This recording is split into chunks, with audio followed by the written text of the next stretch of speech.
DSP उनके कंधे पर हाथ रख के 50 मीटर की दूरी तक उनको लेके जाते हैं अपने साथ और चारों तरफ से घेर के उनको गोली मारा जाता है। वहाँ पे अब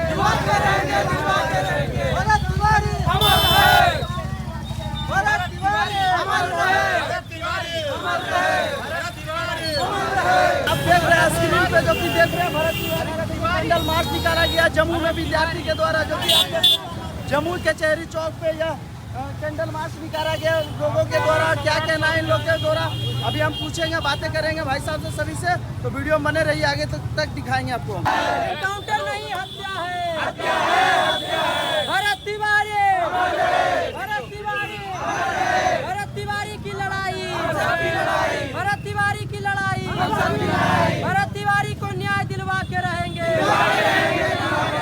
एनकाउंटर नहीं, हत्या है। में से क्या लगता है आपको? भरत तिवारी की जो हत्या थी वो प्री प्लानिंग हत्या थी। उन्होंने सिस्टम के खिलाफ आवाज़ उठाया था।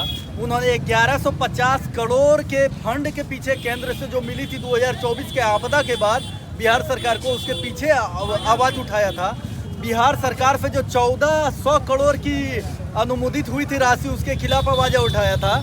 और इसकी जानकारी वहाँ के बाढ़ पीड़ितों के लिए 2024 में आवंटित की गई थी और 1400 करोड़ इधर से, लेकिन मात्र ITR आप निकाल के देख लीजिए, मात्र 86 करोड़ रुपया खर्च किया गया था। बाकी का पैसा कहाँ गया था, इसकी जानकारी कहीं ना कहीं भारत तिवारी को थी। भारत तिवारी चूँकि BSc सेकेंड ईयर के स्टूडेंट थे और काफ़ी पढ़े लिखे और तेज स्टूडेंट थे, इन्होंने RTI के माध्यम से टोटल चीज़ को अपने फाइल में सबमिट करके FDM को सौंपा था।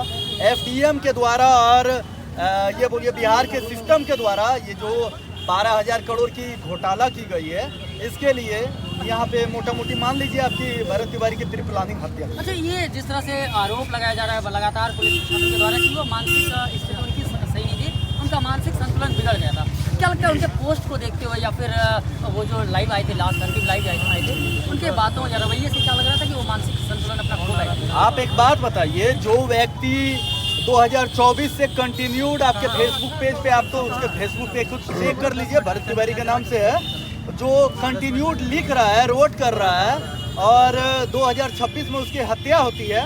आप बोलते हैं कि क्यों मानसिक तौर से विक्षेपित था, ठीक है, तो मानसिक तौर से अगर वो बीमार था तो इतने सारी मुद्दाओं और लगभग 1500 परिवार के लिए आवाज़ उठाने वाला एकमात्र वो क्यों था?